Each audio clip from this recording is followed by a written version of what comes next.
சில விஷயங்கள் நம்ம வாழ்க்கையில் நடக்கலை இல்லை முடியலை அல்லது வேற மாதிரி போகுதுங்கிறதுக்காக நம்ம நம்பிக்கை இழைக்கவே கூடாது. அதாவது சில காரியங்கள் எப்படி இருக்குதுன்னு சொன்னால், உங்களுக்கு நடக்கவே இல்லை முடியவே இல்லைன்னா அது ஏதோ ஆண்டவர் தள்ளிட்டாரு ஒதுக்கிட்டாரு அப்படி அர்த்தம் கிடையாது. அதை இன்னும் விசேஷமான விதத்தில் உங்கள் வாழ்க்கையில் செய்ய போறாருன்னு அர்த்தம். ஆண்டவரே, என் வாழ்க்கையில நான் பார்க்குற வெளிச்சத்துக்காக மட்டும் உங்களுக்கு நன்றி சொல்லலை, என் வாழ்க்கையில சில இருட்டா இருக்கு அதுக்காகவும் நன்றி. உங்க வாழ்க்கையில திறந்த வாசல், அதுக்கு நீங்க ஈஸியா நன்றி சொல்லிடுவீங்க. ஆனா சிலதெல்லாம் பூட்டின வாசலா இருக்கு. கொஞ்ச நாள் கழிச்சு இந்த பூட்டின வாசலுக்கு கூட நீங்க நன்றி சொல்லுவீங்க.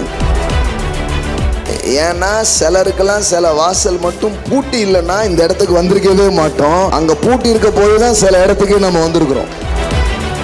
எந்த காரியங்கள்லாம் ரொம்ப குழப்படியா இருக்கு, ரொம்ப டேமேஜா இருக்கு, ரொம்ப தாமதமா இருக்குன்னா நல்லா தெரிஞ்சுக்கோங்க, அந்த காரியம்தான் ரொம்ப சிறப்பான காரியமா வரும்.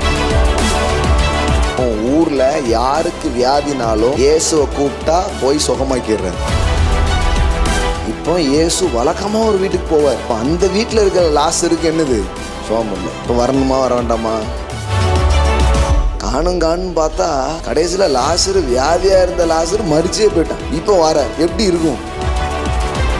யாருக்கும் நடக்காதது ஏன் இவங்களுக்கு மட்டும் வித்தியாசமா நடக்கும்? மற்றவங்க எல்லாம் கூப்பிட்டா உடனே போயிடுறாரு, இவங்களுக்கு மட்டும் வரல. ஒரு 4 நாள் இவங்க எல்லார்கிட்டையும் அவமானப்பட்ட மாதிரி இருந்தது. ஒரு 4 நாள் எல்லார்கிட்டையும் வெக்கப்பட்ட மாதிரி இருந்தது. எல்லாத்துக்கும் டைமுக்கு வந்த இயேசு இவங்களுக்கு ஏன் டைமுக்கு வரல? ஏன்னா இவங்களுக்கு வெறும் சுகமாக்கும் அற்புதத்தை அல்ல, அதை விட மேலா உயிர்த்தெழுதலின் வல்லமையை இவர்கள் வாழ்க்கையில காட்டும்படியான ஒரு காரியத்தை செய்யும்படியாக அவர் வருகிறார். சிலர் நமக்கே கேள்வி, ஆண்டவர் உன்னை நேசிக்கிறார் மகளே. ஆனா சம்டைம்ஸ் சந்தேகமே, ஆமா நம்மளை நேசிக்கிறாருன்னா வேற மாதிரி இருக்க எல்லாம். உங்க வாழ்க்கையில ஒண்ணு நடக்கல அப்படிங்கிறதுக்காக நீங்க ஒன்றும் துரதிர்ஷ்டசாலியோ அல்லது கடவுள் உங்க மேல பிரியம் இல்லைன்ட்டோ அர்த்தம் கிடையாது. உங்க வாழ்க்கையில ஏன் சில இது நடக்கல, கொஞ்சம் ஏன் டிலே ஆகுதுன்னா, வழக்கமா எல்லாருக்கும் நடந்தது பாருங்க, அப்படி உங்களுக்கு நடக்காது. வழக்கத்தை மீறி சில காரியங்கள் உங்க வாழ்க்கையில நடக்க ஆரம்பிக்கும். யாருக்கும் நடக்காதது உங்களுக்கு நடக்கலன்னா இப்படி வச்சுக்கோங்க, யாரும் பார்க்காத பெரிய அற்புதங்களை உங்க வாழ்க்கையில நீங்க பார்க்க போறீங்கன்னு அர்த்தம். ஏன் இந்த திருமணம் தாமதிக்குது, ஏன் நமக்கு வீடு கட்டுறது தாமதிக்குது, நம்ம ஏன் சில காரியங்கள் ஒன்னே நடக்கலைங்கிற மாதிரி நம்ம மனசுல 1000 ஓடுது. நான் சொல்றேன், எல்லாரும் கட்டுற மாதிரி கட்ட மாட்டேங்க, விசேஷமாய் நீங்கள் கட்டுவீர்கள். எல்லாருக்கும் திருமணம் நடக்கிற மாதிரி நடக்காது. உங்க திருமணம் வேற லெவல்ல ஸ்பெஷலான வேலை கர்த்தர் அது உங்க வாழ்க்கையில அவர் நடத்தி முடிப்பார். எல்லாருக்கும் புள்ள பிறகு உங்களுடைய வித்து வேற மாதிரி இருக்கும், ஸ்பெஷலா இருக்கும். அது பாரு, ஊர்ல எல்லாருக்கும் இயேசுநாதர் பண்ணிட்டாரு, உன் குடும்பத்துல அவர் பண்ணாம போயிட்டாரா? உன் பிள்ளைக்கு இன்னும் செய்யலையே, உன் வீட்டுல நடக்க வேண்டியது இன்னும் நடக்கலையே. நான் சொல்றேன், உங்க வீட்டுல வேற மாதிரி நடக்க போகுது. உங்க வாழ்க்கையில நடக்கிற ஒவ்வொரு தாமதமும் அற்புதத்தை அதிகரிக்க செய்கிறதுக்காக அந்த காரியத்தை தேவன் உங்களுக்காக அவர் வைத்திருக்கிறார். தேவன் லாசருவை உயிரோடு எழுப்பின தேவனே அப்படின்னு நம்ம பேசுற மாதிரி ஆயிடுச்சு பாத்தீங்களா? நான் சொல்றேன், உங்க வாழ்க்கையில் இருக்கிற காரியங்களையும் தலைமுறைக்கும் பேசுற மாதிரி கர்த்தர் உங்க வாழ்க்கையில அற்புதங்களையும் கிரியைகளையும் அவர் செய்வார். ஆமென். 1 நாளாகமம் 16வது அதிகாரம். தாவீதுக்கு மனசுல ரொம்ப நாளா ஒரு ஆசை, இந்த கவர்னன்ட் ஆஃப் ஆர்க், தேவனுடைய உடன்படிக்கை பெட்டி என்பது அந்நிய தேசத்தில் இருக்கக்கூடாது. அது எங்கே வரணும்னா தேவனுடைய நகரத்தில் அது இருக்கணும். அது கடவுளுடைய பிரசன்னத்தை வாஞ்சிப்பதின் ஒரு அடையாளம் அப்படிங்கிறத அவன் மனசில் வச்சுருந்தான். அதனால் எப்பவும் அவனுக்கு ஒரு வாஞ்சை உண்டு. அந்த பெட்டியை என்ன பண்ணுறாங்க, கொண்டு வர்றாங்க. பாருங்க, இந்த 1 நாளாகமம் 16ஆம் அதிகாரம் அப்படி வாசிக்கிறேன். இன்னைக்கு சொல்ல வந்த கருத்துக்களை அதிலிருந்தே நான் சொல்ல விரும்புகிறேன். அவர்கள் தேவனுடைய பெட்டியை உள்ளே கொண்டு வந்தபோது தாவீது அதற்கு போட்ட கூடாரத்தின் நடுவே அவர்கள் அதை வைத்து தேவனுடைய சந்நிதியின் சர்வாங்க தகன பலிகளையும் சமாதான பலிகளையும் செலுத்தினார்கள். தாவீது சர்வாங்க தகன பலிகளையும் சமாதான பலிகளையும் செலுத்தி தீர்ந்த பின்பு அவன் ஜனத்தை கர்த்தருடைய நாமத்திலே ஆசீர்வதித்து, ஆமென், ஆசீர்வதித்து புருஷர் தொடங்கி ஸ்திரீகள் மட்டும் இஸ்ரவேலராகிய அனைவரும் அவரவருக்கு ஒவ்வொரு அப்பத்தையும் ஒவ்வொரு இறைச்சி துண்டையும் ஒவ்வொருவரும்படி திராட்சை ரசத்தையும் பங்கிட்டு கொடுத்தான். இஸ்ரவேலின் தேவனாகிய கர்த்தரை பிரஸ்தாபம் பண்ணி துதித்து புகழுகிறதற்கு கர்த்தருடைய பெட்டிக்கு முன்பாக சேவிக்கத்தக்க லேவியரையும் சிலரையும் நியமித்தான். அவர்களில் ஆசாப் தலைவனும் சக்கரியா அவனுக்கு இரண்டாவதுமாய் இருந்தான். ஏனெனில் செமிரேமோத், ஏகியேல், மத்தியா மத்தித்தியா, பைபிள் மட்டும் வாசித்தோன்னா நாக்கு குடரெல்லாம் பேரும் போல, ஏலியாப், பெனாயா, ஓபேத், ஏதோம், ஏல் என்பவர்கள் தம்பூரு சுரமண்டலம் என்னும் கீத வாத்தியங்களை வாசிக்கவும். பாருங்க, மியூசிஷியன் பேரெல்லாம் வந்திருக்கு. மியூசிஷியன் பேரெல்லாம் என்ன பண்ணியிருக்கு, இவ்வளோ முக்கியமாக சொல்லியிருக்காங்க பாருங்க. என்னும் கீத வாத்திய வாசிக்கவும், ஆசாப் கைத்தாளங்களை கொட்டவும், பெனாயா, யாஹாசியேல் என்னும் ஆசாரியர் எப்போதும் தேவனுடைய உடன்படிக்கை பெட்டிக்கு முன்பாக பூரிகைகளை ஊதவும் நியமிக்கப்பட்டார்கள். இந்த துதி ஆராதனதெல்லாம் அவ்வளோ முக்கியமாக எண்ணப்பட்டிருக்கு பாருங்களேன். அப்படி ஆரம்பித்த நாளில் தானே கர்த்தருக்கு துதியாக பாடும்படி தாவீது ஆசாப்பினிடத்திலும் அவனுடைய சகோதரத்திலும் கொடுத்த சங்கீதமாவது. சங்கீதத்தும் சங்கீத புத்தகத்தில் தான் இருக்குன்னு நினச்சிக்கூடாது, இங்கேயும் ஒரு இது இருக்குது.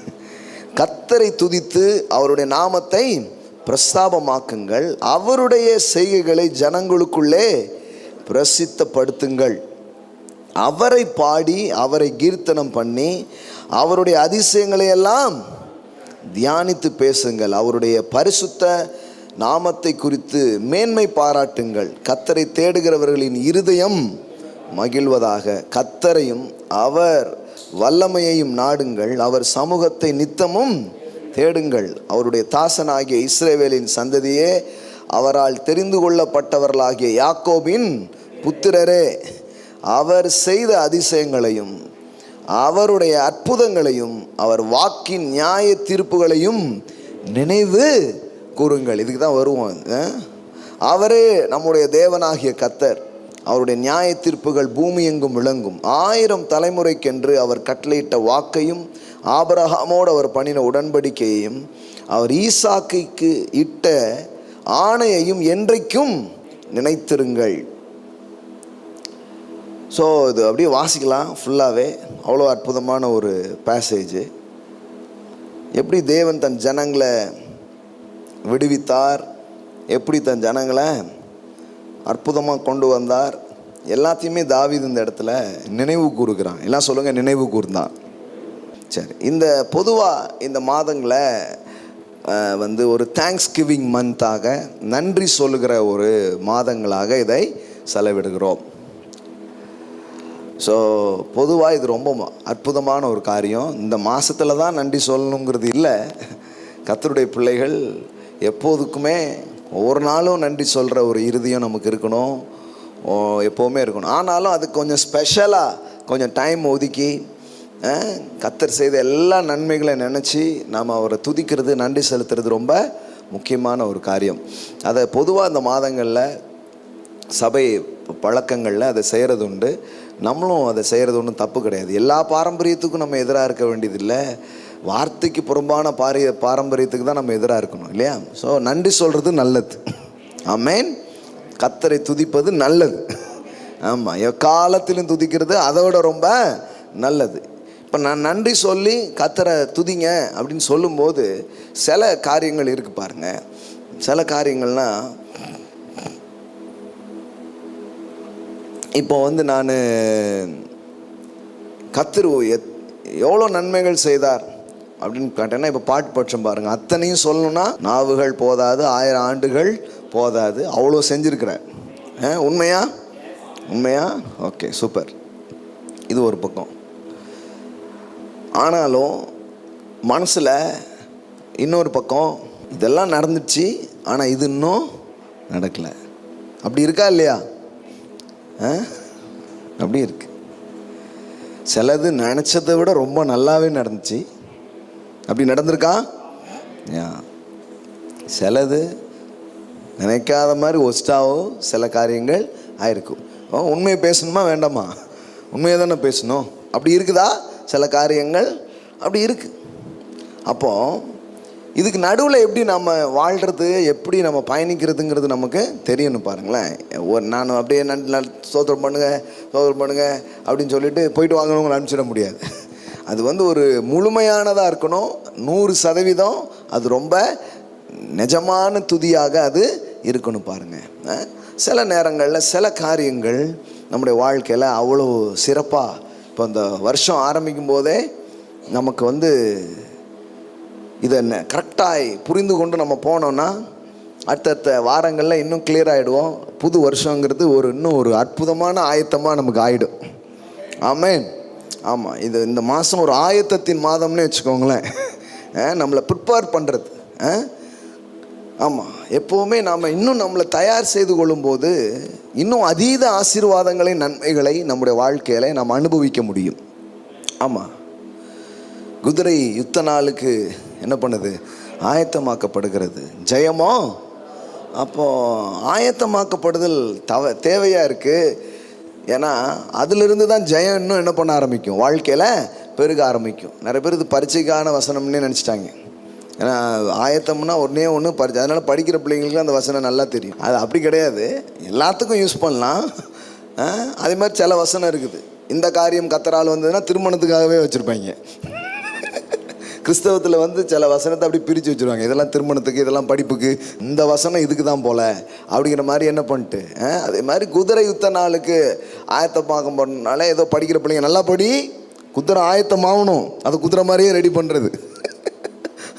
அப்போந்தான் ஜெயம் வரும். பார்த்துக்கோ, அவன் பக்கம் பயம் வருது. ஜெயம் வருமானா பயம் வருது. அப்படியே ஆயிடுச்சு. ஸோ அப்படி கிடையாது, எல்லாத்துக்கும் ஆயத்தப்படுறது குறித்து ரொம்ப அவசியம். ஒரு புதிய வருஷத்துக்கு நம்ம போகிறதுக்கு முன்னாடி நாம் நம்மளை இன்னும் ஆண்டுடைய பிரசன்னத்தில் நாம் இன்னும் சில காரியங்களில் கட்டுவதும் தயார் செய்கிறதும் ரொம்ப அவசியமாக இருக்குது. ஏன்னா வருஷங்கள் எந்த மாற்றத்தையும் கொண்டு வராது. தை பிறந்தா வழி பிறக்குங்கிற மாதிரி எத்தனையோ தை பிறந்துட்டு ஆனாலும் தைன்னு தான் போகுது. அதனால் தை பிறந்துக்கிட்டே தான் இருக்குது. பிறந்ததுலேருந்து எத்தனை தை வந்துடுச்சு, ஆனாலும் தைன்னு தானே இருக்குது.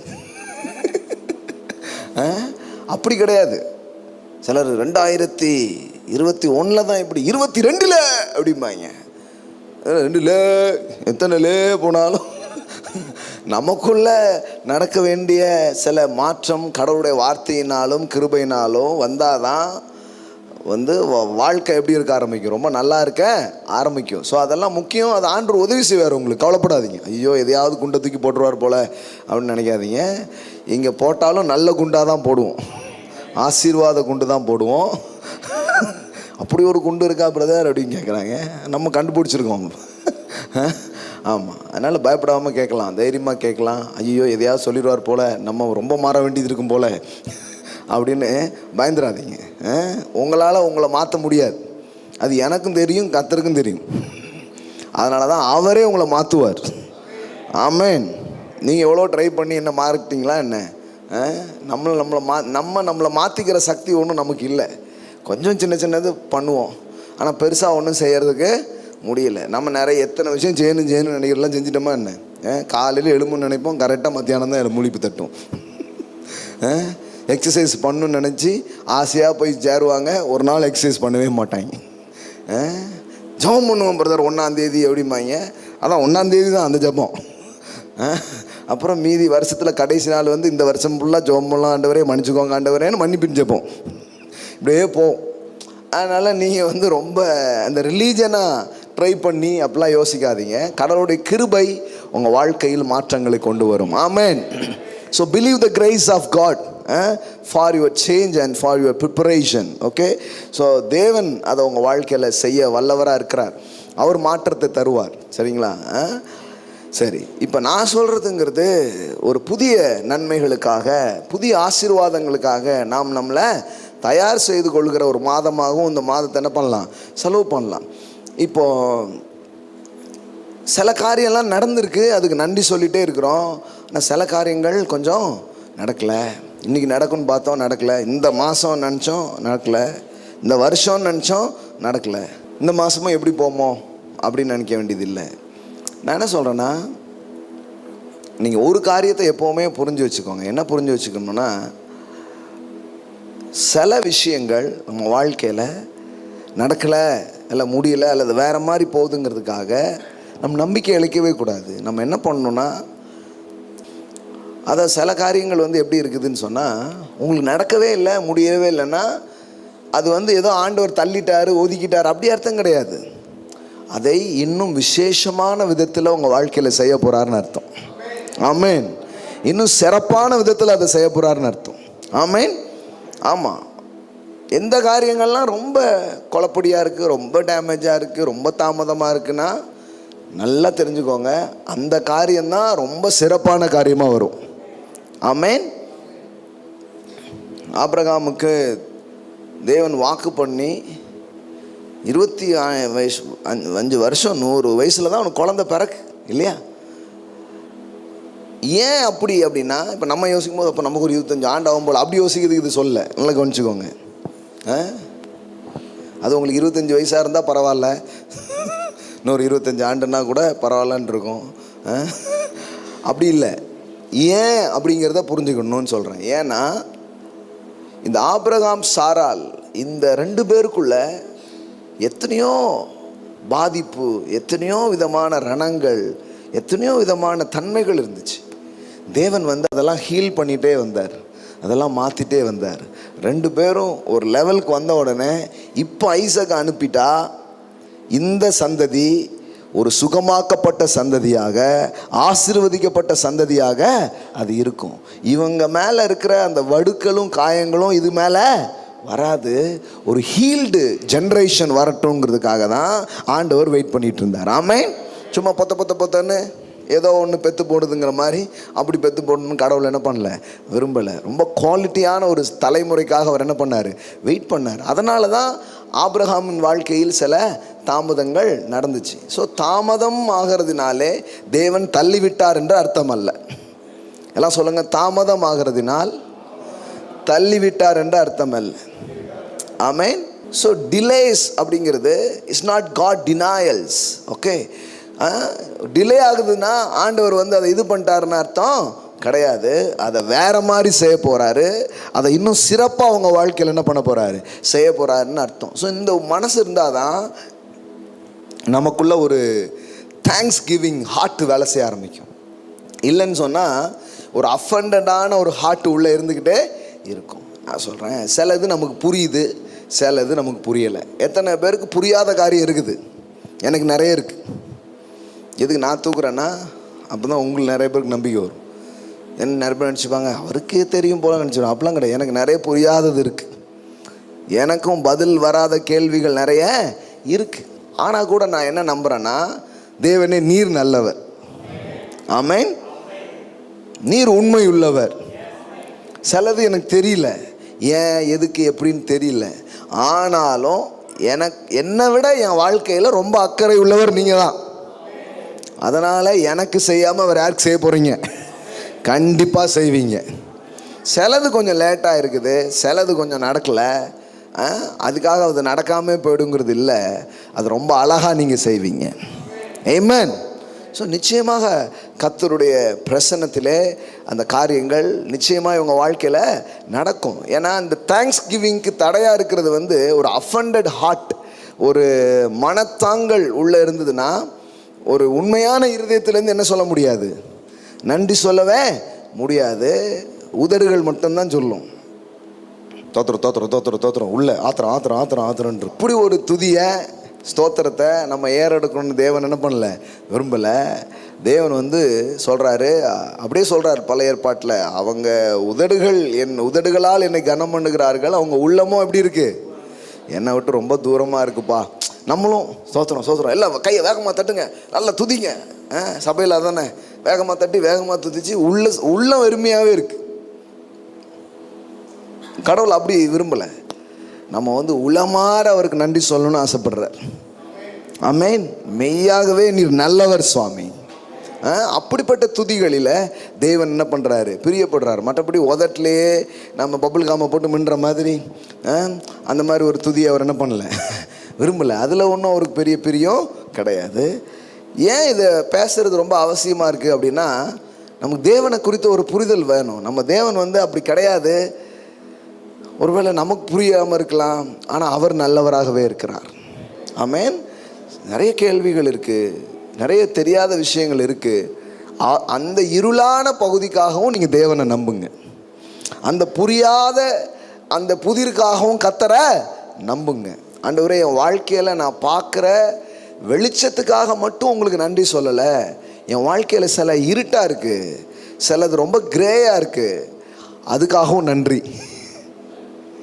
ஏன்னா அதுக்குள்ளே என்ன இருக்குன்னு எனக்கு தெரியல. ஆனால் ஒன்று மட்டும் தெரியும். என்ன தெரியும்னா, நிறைய நேரத்தில் டார்க்னஸ்குள்ளேருந்து ரிச்னஸை கொண்டு வருகிற தேவன் நீர். ஆமென். கண்டிப்பாங்க. எப்படி பாருங்க, ஒளிபீடத்தில் இருக்கும் பொக்கிஷத்தை அவர் எடுத்து தருகிறார். Treasure in the darkness. சில நேரம் அது இருட்டு நம்ம நினச்சிட்டு இருப்போம், ஆனால் பார்த்தா அதுக்குள்ளே தான் பொக்கிஷத்தை கடவுள் நமக்காக வச்சுருப்பார். ஆமென். ஆனால் உங்கள் வாழ்க்கையில் உங்களுக்காக தேவன் சில விஷயத்தை மறைவாக வச்சுருக்கிறாரு. சில விஷயம் கொஞ்சம் டைமிங் கொஞ்சம் மாறுது. பொறுமையாக இருங்க. ரொம்ப அழகாக செய்வார். எல்லாம் சொல்லுங்கள், அழகாக செய்வார். சொல்லுங்கள், அதினதின் காலத்தில் சகலத்தையும் நேர்த்தியாய் செய்கிறார். பாருங்க, இந்த வசனம் பாருங்க. வெண்கல கதவுகளை உடைத்து இருப்பு தாழ்பாளைகளை முறித்து அந்தகாரத்தில் இருக்கிற பொக்கிஷம் எங்க இருக்குது? சொல்லுங்க, எங்க இருக்குது பொக்கிஷம்? அந்தகாரத்தில் இருக்கு. நம்ம அந்தகாரம்னாலே ரொம்ப தப்பா நினைச்சுக்கிறோம். கடவுள் சொல்றாரு, இருட்டு இருட்டுன்னு நினைக்கிறல்ல, அந்த இருட்டுக்குள்ளதான் நான் உனக்காக நிறைய காரியத்தை நான் வச்சிருக்கிறேன், பயப்படாத. ஆமென். அந்தகாரம் ஆண்டவரே, கவலைப்படாத, அதுக்குள்ளே சிலதை வச்சுருக்கேன், கொஞ்சம் வெயிட் பண்ணு. அந்த இருட்டுக்குள்ளே இருக்கிற அந்த ட்ரெஷர்ஸை, so treasure in the darkness, அந்த இருட்டுக்குள்ளே இருக்கிற சில புதையல்களை உனக்காக நான் எடுத்து கொண்டு வருவேன். ஆமென். உனக்காக நான் கொண்டு வருவேன். ஸோ கர்த்தர் பாருங்க, அப்படிப்பட்ட ஒரு செயலை செய்யக்கூடியவர். அந்தகாரத்தில் இருக்கிற பொக்கிஷங்கள், எல்லாம் சொல்லுங்க, பொக்கிஷங்கள் சில இருளுக்குள் இருக்கிறது. ஆமென். அதனால் சில கேள்விகள் உடனே அந்த நேரம் தெரியாது, கொஞ்சம் தூரம் வந்த பிறகு உங்களுக்கு தெரியும், ஓஹோ இது எவ்வளோ நல்லதாக இருக்குது அப்படின்ட்டு. அதனால் நான் சொல்கிறேன், உங்கள் வாழ்க்கையில் திறந்த வாசல், அதுக்கு நீங்கள் ஈஸியாக நன்றி சொல்லிடுவீங்க, பாட்டும் பாடிடுவீங்க. திறந்த வாசலில் முன்னே வச்சிங்க பாட்டு பாடிடுவீங்க. ஆனால் சிலதெல்லாம் பூட்டின வாசலாக இருக்குது. நான் உங்களுக்கு சொல்லட்டுமா, கொஞ்ச நாள் கழித்து இந்த பூட்டின வாசலுக்கு கூட நீங்கள் நன்றி சொல்லுவீங்க. ஏன்னா சிலருக்கெல்லாம் சில வாசல் மட்டும் பூட்டி இல்லைன்னா இந்த இடத்துக்கு வந்திருக்கவே மாட்டோம். அங்கே பூட்டி இருக்க போது தான் சில இடத்துக்கு நம்ம வந்திருக்கிறோம். ஆமென். என்னங்க இது வேற மாதிரி இருக்குதே, அப்படிதான். பூட்டினதுக்கு நீங்கள் நன்றி சொல்லுவீங்க. நல்ல வேலை பூட்டினாங்க, பூட்டலைன்னா நான் எங்கேயோ கடந்திருப்பேன், எங்கேயோ இருந்திருப்பேன். இது அந்த டைமில் தெரியாது. ஐயோ ஆண்டவரே, திறந்த வாசல்னு பாடிட்டு போனோன்னு இப்படி பூட்டு போட்டிருக்காங்களே. பிரசங்கியார் வேற சொன்னார், இதோ திறந்த வாசலை உனக்கு முன்பாக வைத்திருக்கிறேன். போனால் அங்கே ஒன்றுமே திறந்த மாதிரி தெரியலையே, எல்லாம் பூட்டி கிடக்க அப்படின்ட்டு. இந்த வசனம் நமக்கு வேலை செய்யாது போலன்னு திரும்பி வந்திருப்பாங்க. ஆனால் நீங்கள் கொஞ்சம் தூரம் பயணத்தில் நீங்கள் வந்து பார்த்தீங்கன்னா உங்களுக்கு தெரியும், அதை பூட்ட போய் தான் இந்த சிறந்த வாய்ப்பு கிடச்சிதுன்னு உங்களுக்கு தெரிய வரும். ஆமென். பர்சனலி நீங்கள் அனுபவிச்சிருப்பீங்க. நான் அதை நிறைய நேரம் பார்த்துருக்கேன். நான் இன்னைக்கு காலையில் கூட அதை சொன்னேன். ஒரு இடத்துல நான் பிரசங்கம் பண்ணுவதற்கு கொடுக்கப்பட்ட இடம் மறுக்கப்பட்டு கதவு பூட்டப்பட்டது. இன்று முதல் இங்கு நீங்கள் பிரசங்கிக்க முடியாது. அப்போ என்கிட்ட இடங்கிடம் ஒன்றும் கிடையாது. பாருங்களேன், வாடகைக்கும் இடம் கிடையாது, ஒன்றுமே கிடையாது. அப்போ நான் சொல்கிறேன், இன்னைக்கு அன்னைக்கு அது தற்காலிக தோல்வி மாதிரியும் அடைக்கப்பட்டது மாதிரி தான் தெரிஞ்சிச்சு. ஆனால் இன்றைக்கி ஆண்டவருக்கு நன்றி சொல்கிறேன். ஏன் தெரியுமா, அவங்க மட்டும் பூட்டலைன்னா இப்படி சர்ச்சாக போய் ஊழியம் செஞ்சுருப்பேன், நான் ஒரு சர்ச்சையே ஆரம்பிச்சிருக்க மாட்டேன். அன்னைக்கு பூட்டினதுனால தான் இவ்வளோ பெரிய தரிசனமே தோங்கியிருக்கு. இப்போ பூட்டு போட்டவருக்கும் நன்றி. ஐயா, நீங்கள் போட்டது பூட்டு இல்லை, எனக்கான ஒரு வாசலை திறக்கிறதுக்கு அது ஒரு வாய்ப்பாக மாறிடுச்சு. ஆமென். ஆமாங்க. எல்லா இடத்துலையும் உங்களை ஏற்றுக்கொள்றதுக்கு நீங்கள் நன்றி சொல்லலாம். ஆனால் புறக்கணிக்கிறதுக்கு நீங்கள் நன்றி சொல்ல முடியுமா? ஆனால் புறக்கணிக்கப்பட்டிருக்கிறது தான் சில நேரம் வேற மாதிரி அது என்ன பண்ண ஆரம்பிக்குது, மாற ஆரம்பிக்கும்.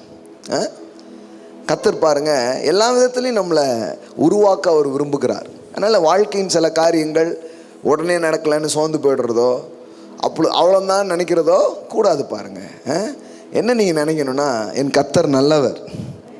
இப்போ ஊரில் யாருக்கு வியாதினாலும் இயேசுவை கூப்பிட்டா போய் சுகமாக்கிடுறார். கரெக்டா? அப்படி தானே? இப்போ இயேசு வழக்கமாக ஒரு வீட்டுக்கு போவார், அங்கே தான் சாப்பிடுவார், அங்கே தான் தங்குறார். இப்போ அந்த வீட்டில் இருக்கிற லாசருக்கு என்னது, சோகம் இல்லை. இப்போ வரணுமா வர வேண்டாமா? வரணும். ஆனால் வரல. என்ன சார் இது, என்ன நியாயம்? ஊரில் எவன் வீட்லேயோ, ஆண்டவரே என் மகள் வியாதியாக இருக்கார், இருந்தால் வந்துடுறேன், ஆண்டவரே அங்கே மரண அவஸ்தை, அந்த வந்துடுறேன்ட்டு போயிட்டே இருக்கிற இயேசு பஜ்ஜி போண்டா சாப்பிட்டு விதவிதமாக வடித்து கொட்டினேனே, இந்த இயேசுநாதரை காணுமே. அந்த டைம் கரெக்டாக வந்தார், ஆனால் இந்த டைம் அவரை காணுமையா. காணும் பார்த்தா கடைசியில் லாசரு, வியாதியாக இருந்த லாசரு மரிச்சே போயிட்டான். ஐயோ, இப்போ வாரார், எப்படி இருக்கும்? இப்போ எப்படி இருக்கும்? எதுக்கோ வர சொன்னால் எதுக்கோ வந்திருக்காமாங்களா? அது எப்படி? மார்த்தா இயேசுவினிடத்தில் வந்து, ஆண்டவரே நீர் இங்கே இருந்தீரானால் என் சகோதரன் மரிக்க மாட்டான். இல்லாமல் போயிட்டீர, இருக்க வேண்டிய நேரத்தில் இல்லாமல் போயிட்டீர. அவன் என்ன சொல்கிறான்னா, நீங்கள் உங்கள் மேலாம் எனக்கு நம்பிக்கை இருக்குது, நீங்கள் ஜெபம் பண்ணிங்கன்னா என் தம்பி என்ன பண்ணிடுவான், என்னுடைய சகோதரன் சுகமாக இருப்பான். ஆனால் நீங்கள் வரலையே, நாங்கள் ஆள்லாம் சொல்லி அனுப்பணும், நீங்கள் என்ன பண்ணிட்டீங்க சொல்லப்பட்டிருக்கு. அவருக்கு அந்த தகவல் வந்துடுது. இன்னும் 2 நாள் அங்கே என்ன பண்ணுறாரு, இன்னொரு ஊரில் தங்கினார்னே போட்டிருக்கு. இது கேட்டுகிட்டே அவர் உட்கார்ந்த மாதிரிலாம் தெரியுது. சிலர் சொல்லி கேட்டிருக்கேன், நான் சோமன்னா டக்கு டக்குன்னு நடந்துருதியா, எனக்கு நடக்க மாட்டேங்கியா? எத்தனை பேர் இருக்கிறீங்க அந்த மாதிரி? யாருக்கெல்லாம் நடந்தது, எனக்கு மட்டும் ஏன் நடக்க மாட்டேங்குன்னு தெரில, இந்த ரகசியம் புரியவே மாட்டுக்க அப்படிங்கிறாங்க. யாருக்கெல்லாமோ நடக்குது, எனக்கு நடக்க மாட்டுக்க ஏன் அப்படிங்கிற மாதிரி தான் ஒரு கேள்வி. நல்லா கவனிங்க, இதெல்லாம் நம்ம புரியணும்.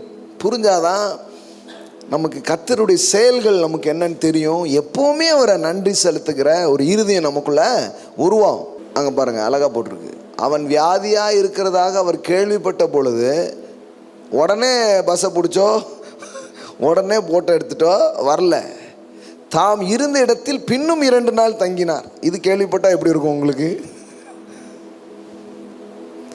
ஐயோ, அது கடைசி நேரத்தில் எனக்கு தகவல் வந்துச்சுன்னு சொன்னாவது சரி, ஆளுக்கு தெரியல போல அதனால் லேட்டாக வந்துருங்கன்னா ஒரு நியாயம் இருக்குது. இவர் கேட்டுக்கிட்டே என்ன பண்ணியிருக்காரு, தாம் இருந்த இடத்தில் பின்னும் 2 நாள். இப்போ இதை அப்படி மேலோட்டமாக பார்க்கும்போது நமக்கு எப்படி என்ன தெரியுது, இயேசுவா இவர் உடனே வர வேண்டாமா, டக்குன்னு வந்து டக்குன்னு ஒரு வைத்தியத்தை பண்ணி டக்குன்னு சுகமாக்க வேண்டாமா அந்த இயேசு? எதுக்கு லேட் பண்ணுதார்? இது காதலை கேட்டு இன்னும் 2 நாள் என்ன பண்ணியிருக்காரு, வேணுக்குன்னே பண்ண மாதிரி இருக்காது. அப்போ இதில் உள்ள காரியம் உங்களுக்கு புரியும்னா, ஏன் நம்ம வாழ்க்கையில் கூட சில காரியங்கள்ங்கிறது உங்களுக்கு விளங்க ஆரம்பிச்சிடும். நல்லா கவனிங்க, இந்த சம்பவத்தை சாதாரணமாக படிச்சுட்டு போயிடுறோம் இதை, ஆனால் கொஞ்சம் கவனிங்க. இயேசு எத்தனையோ பேர் சுகமாக்கியிருக்கிறாரு, அவரால் குணமாக்க முடியாத வியாதியே கிடையாது. பாவி துரோகி யார் வந்தாலும் குணமாக்கி இருக்கிறார். இப்போ நம்ம ஊரில் வந்து யாராச்சும் ஒன்று நடக்கலைன்னா உடனே என்ன சொல்லுவாங்க, ஏதோ உங்ககிட்ட ஒரு குத்தம் இருக்குது, அதான் உனக்கு நடக்கலை, பாவம் பண்ணிட்டடா, பாவம் பண்ணிட்டேன், அதான் உனக்கு என்ன பண்ணல, நடக்கலை. நம்மளும் உட்காந்து அந்த பாவத்தை தேடிட்டு எடுப்போம். அது எந்த பாவமாக இருக்கும்? நான் தான் பாவம், நான் என்ன பாவம் செய்தேன், நானே ஒரு ஐயோ பாவம் அவனு உட்காந்து வலுசம் பூரா அலசி பார்க்குறது தான் வேலையாக இருக்கும் பாருங்களேன். சரியான பதிலை சொல்லாமல் இப்படி ஏதாவது சொல்லி விட்ருவாங்க. அதனால் என்ன குத்தம் இருக்குமோன்னு தெரியல, நெஞ்சிலேயே குத்திக்கிட்டே இருக்கிறது. ஆமாம், ரொம்ப குத்தாதீங்க, கவனிங்க. அவன் இப்போ ஏற்கனவே இன்னும் லேட் ஆகுது, நியாயமாக வந்து அவர் உடனே செஞ்சுருக்கணும், செய்யலை. அப்போ இப்படி ஒரு கேள்வி கேட்போமே, வழக்கமாக மற்றவங்களுக்கு நடக்கிறது ஏன் இவங்களுக்கு நடக்கலை? இன்னும் சொல்ல போனால் வேதவசனம் சொல்லுது, அவர் அவனை மிகவும் சிநேகித்தாராம். என்ன பண்ணாராம்? லாசர் மேலே இவருக்கு ரொம்ப பிரியம் இருந்துச்சான். அப்படியே இருக்கு. அவர் அவனை எவ்வளோ நேசிச்சார் பாருங்க. அவன் சொல்லும் போது எப்படி சொல்றாங்க பாருங்க. அப்பொழுது அவனுடைய சகோதரிகள், ஆண்டவரே, நீர் சிநேகிக்கிறவன் வியாதியாயிருக்கிறான் என்று சொல்ல அவரிடத்தில் ஆள். வெறும் சாதாரணமான ஆள் கிடையாது, இயேசு சிநேகிக்கிற ஒரு ஆள். அப்போ இயேசுவே அன்பு வச்சுக்க ஒரு ஆளுக்கு இந்த இப்படி உடனே வர வேண்டாமா? என்ன அன்பு, என்ன சிநேகம்? டக்குன்னு வந்து ஒரு மாற்றத்தை கொடுக்கணும் இல்லையா? ஆனால் கொடுக்கலையே, ஏன் லேட் ஆகுது?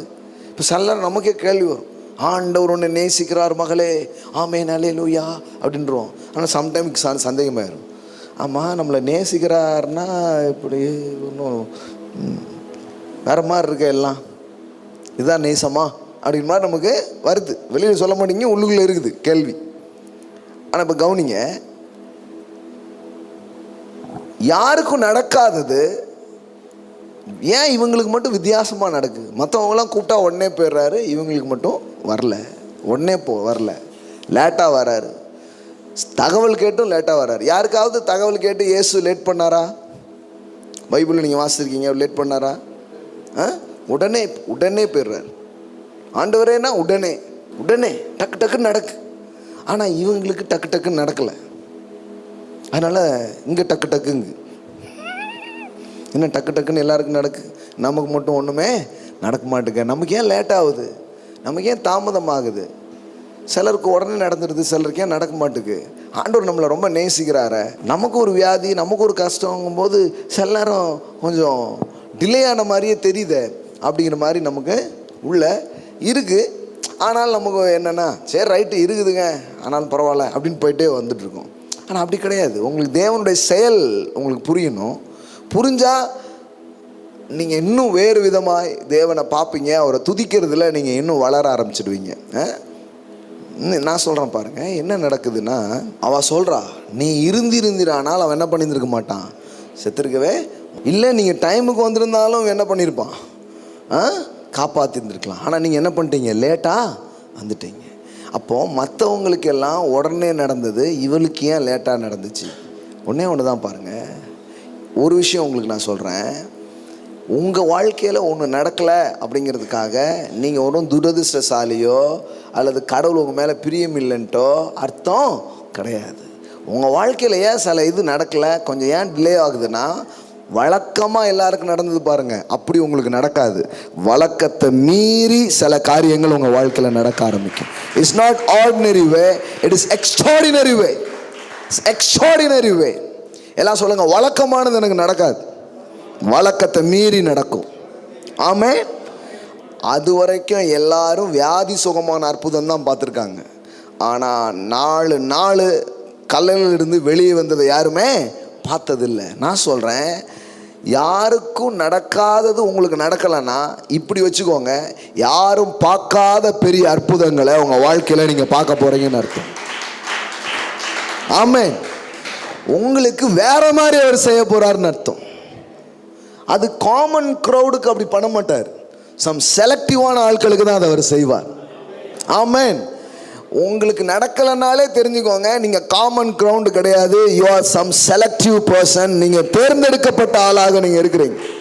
சில இடத்துல போனீங்கன்னா எல்லாருக்கும் கோரி கோரி ஏதாவது கொடுத்துட்டே இருப்பாங்க. ஆனால் சிலர் வந்தாங்கன்னா அவங்களுக்கு கொடுக்க மாட்டாங்க, உள்ளே போங்கன்றாங்க. என்ன இது எனக்கு தரல, எல்லாருக்கும் கொடுக்குறீங்கன்னா உள்ளே உங்களுக்கு ஸ்பெஷலாக வச்சுருப்பாங்க. ஐயோ எனக்கு அந்த வெல்கம் ஜூஸை தரலையே, வெல்கம் ஜூஸை அங்கே உள்ள உங்களுக்கு விருந்தே பெருசாக வச்சுருக்காங்க. இது புரியலன்னு வச்சுக்கோங்களேன், நம்ம கல்யாணக்காரங்களை கோவிச்சுக்கிடுவோம். எனக்கு தரலையே, அந்த சர்ப்பத்தை எனக்கு தராம விட்டீங்களே. ஏய் சர்ப்பத்தா, உள்ளே போயா, உள்ள உனக்காக ரொம்ப நீங்கள் காமன் கிரவுண்டு கிடையாது, காமனான ஆட்கள் கிடையாது, நீங்கள் விசேஷமான ஆள். உள்ள உங்களுக்காக ஸ்பெஷல் பந்தி நடக்குது. சில இடத்துல போய் உட்கார சாப்பிட போனால் உட்கார விட மாட்டேங்காங்க, இங்கே அங்கே வாங்கன்னு கூட்டி போயிடுறாங்க. என்னங்க எல்லாரும் சாப்பிட்றது, இது கூட எனக்கு கிடையாது. இது இல்லைங்க, அங்கே வேற ரக உங்களுக்கு இருக்குது, உள்ளே வாங்க அப்படின்ற. நம்ம இது புரியலன்னு வச்சுக்கோங்களேன், பாருங்கய்யா சோத்தில் கை வைக்கலான்னு போனால் தடுத்துடுறாங்க, அப்படி ஒரு எண்ணம் வரும். அப்புறம் தான் இப்போ பழகிடுச்சு. கூட்டங்கள்லாம் போனால் தனியாக ஏன் கூட்டு போகிறாங்கன்னு இப்போ எனக்கு தெரிஞ்சிருச்சு. ஏன்னா அதெல்லாம் அளவு சாப்பாடு, அதெல்லாம் சில காரியம்தான். ஆனால் அன்லிமிட்டடு இடம்னு ஒன்று இருக்குது. புரியுதா? இப்போ ஏன் பாஸ்டருக்கெல்லாம் கொஞ்சம் தொப்பை எப்படியாவது ஏறுறதுக்கு முயற்சிக்கிட்டுன்னு, ஏன்னா அன்லிமிட்டடு கூட்டு போயிடுறாங்க இது இல்லை அப்படின்ட்டு. நல்லா தெரிஞ்சுக்கோங்க, வழக்கமானது உங்களுக்கு நடக்கலைன்னு அர்த்தம் கிடையாது. உங்களுக்கு வேறு விதத்தில் அது நடக்க போகுதுன்னு அர்த்தம். விசேஷமான விதத்தில் அது நடக்க போகுது. உங்களுக்கு சிறப்பான விதத்தில் கர்த்தர் அதை உங்களுக்காக செய்ய போகிறார். என்னடா எல்லாருக்கும் அது நடந்துருது, எல்லாரும் பண்ணிடுறாங்க, நமக்கு ஏன் அது அப்படி இருக்க மாட்டுக்கு அப்படின்னா, நீங்கள் அந்த எல்லாருங்கிற லிஸ்ட்டில் இல்லை. You are not in the common list. என் பேர் இல்லையோ, என் பேர் இல்லை, உங்கள் பேர் அதில் இருக்காது. உங்கள் பேர் ஸ்பெஷலாக தனியாக ஒரு இதில் வரும். அதற்காக அவர் உங்கள் பேரை என்ன பண்ணியிருக்கிறாரு, வச்சிருக்கிறார். இப்போ இது நமக்கு புரியணும் பாருங்களேன். இது ஒரு க்ரௌடு வருது, இயேசுவை தொட்டே அற்புதத்தை வாங்கிட்டு போயிடுறாங்க. யார் தொட்டாங்க, சுகமானாங்க தான் தெரியுமா? நமக்கு ஒன்றுமே தெரியாது. அவங்க லிஸ்டே கிடையாது. ஆனால் இவங்க பேர் மட்டும்தான் வருது, மார்த்தாள், மரியாள், லாசரு அப்படின்ட்டு. ஏன்னா இவங்க அந்த க்ரௌடா கூட்டத்தாக இருந்த மக்கள் கிடையாது. They are special. இன்னைக்கு சாயங்காலம் நான் சொல்கிறேன், நீங்கள் ஸ்பெஷலாக இருக்கிறீங்க, நீங்கள் விசேஷமானவங்களாக இருக்கிறீங்க, நீங்கள் சிறப்பானவங்களாக இருக்கிறீங்க. சிறப்பான உங்களுக்கு சிறப்பான ஒன்றை ரெடி பண்ணி வச்சிருக்கிறார். ஆமென். ஏன் இந்த திருமணம் தாமதிக்குது, ஏன் நமக்கு வீடு கட்டுறது தாமதிக்குது, நம்ம ஏன் சில காரியங்களை ஒன்னே நடக்கலைங்கிற மாதிரி நம்ம மனசில் 1000 ஓடுது. நான் சொல்கிறேன், எல்லாரும் கட்டுற மாதிரி கட்ட மாட்டீங்க, விசேஷமாய் நீங்கள் கட்டுவீர்கள், விசேஷமாய் கட்டுவீர்கள். எல்லாருக்கும் திருமணம் நடக்கிற மாதிரி நடக்காது. உங்கள் திருமணம் வேற லெவலில் ஸ்பெஷலான வேலை கர்த்தர் அது உங்கள் வாழ்க்கையில் அவர் நடத்தி முடிப்பார். ஆமென். எல்லாருக்கும் புள்ள பிறக்கு, உங்களுடைய வித்து வேற மாதிரி இருக்கும், ஸ்பெஷலா இருக்கும் அது. ஆமாங்க, ஆமா. இது எல்லாருக்கும் இந்த செய்தி கிடையாது. இது ஒரு ஸ்பெஷல் கேட்டகரி பீப்புளுக்கு மட்டும்தான் இந்த செய்தி பொருந்த ஆரம்பிக்கும். அவங்க அந்த வழக்கமான இதிலே போயிட்டே இருப்பாங்க. ஆனால் நமக்கு கொஞ்சம் இந்த மாதிரி ஆகுதுனாலே தெரிஞ்சுக்கணும், உங்களை கரெக்டாக தனியாக தூக்கி வச்சிருக்கிறாருன்னு அர்த்தம். நீங்கள் அந்த கூட்டத்தில் கிடையாதுன்னு அர்த்தம். உங்களுக்கு அந்த வழக்கமான இதிலிருந்து தேவன் உங்களை தூக்கி சிறப்பானதை உங்களுக்கும் உங்கள் பிள்ளைகளுக்கும் அவர் அதை வைத்திருக்கிறார். ஆமென். எல்லாம் சொல்லுங்க, ஐ எம் ஸ்பெஷல். எப்படி சொல்கிறேன்னா, எல்லாருக்கும் கிடச்சிச்சு, எனக்கு கிடைக்கல, அதனால தான் ஸ்பெஷல். என்னங்க இது வேற மாதிரிலாம் இதை சொல்லணும். யாருக்கும் கிடைக்கல, எனக்கு கிடச்சிச்சு. நான் சொல்கிறேன், வழக்கமாக எல்லாருக்கும் நடக்கும்போது உங்களுக்கு நடக்கலைன்னா நீங்கள் வழக்கத்தை மீறின ஒரு லிஸ்ட்டில் உங்கள் பேர் இருக்குன்னு அர்த்தம். ஆமென். வழக்கத்தை மீறின ஒரு இடத்துல உங்கள் பேர் இருக்குன்னு அர்த்தம். எல்லாரும் ஏன் சுகமாக்குனாரு, ஆனால் லாசரு மட்டும் ஏன் சுகமாக்கல? ஏன்னா லாசருவை சுகமாக்கியிருந்தா எத்தனையோ பேர் தெரியாமல் போச்சுல, அது மாதிரியே லாசரு பேர் இருக்கும். ஆனால் இப்போ இந்த குடும்பத்துக்கு தேவன் விசேஷமானதை வைத்திருந்தார். அது என்ன அப்படின்னு பார்த்தா, இதுவரைக்கும் யாருமே பார்த்திராத ஒரு அற்புதம், எந்த ஜனத்திலும் செய்யப்படாத ஒரு அதிசயம் இப்போ இந்த குடும்பத்துக்கு செஞ்சு கடைசியில் பார்த்தா என்ன நடக்குது? இயேசுநாதரை பார்க்க வந்த கூட்டத்தை விட லாசருவை பார்க்க வந்த கூட்டம் அதிகமாக இருந்துச்சாம். அப்படியே இருக்குதுங்க பைபிளில். ஜீசஸை எப்போதும் பார்ப்போம், லாசரை காட்டுங்க அப்படிங்க. ஜீசஸ் இருக்கார், தள்ளிப்போங்க ஜீசஸ், லாசருங்க. எழுப்பினவரை விட எழுப்பப்பட்டவனுக்கே ஒரு மகிமை வர்ற மாதிரி கர்த்தர் அந்த குடும்பத்திற்கு ஒரு விசேஷமான காரியத்தை அவர் வைத்திருந்தார். அப்பொழுது யூதரில் திரளான ஜனங்கள் அவர் அங்கே இருக்கிறதை அறிந்து இயேசுவின் நிமித்தமாக மாத்திரம் அல்ல, பாருங்க, இதோ இயேசு இருக்கிறார் போய் பார்ப்போம், இயேசுவின் நிமித்தமாக மாத்திரம் அல்ல, அவர் மரித்தோர்ந்து எழுப்பின லாசருவை காணும்படியாக வந்தார்கள். ஐயோ, இது உங்களுக்கு புரிஞ்சுதான்னு தெரியலீங்களே.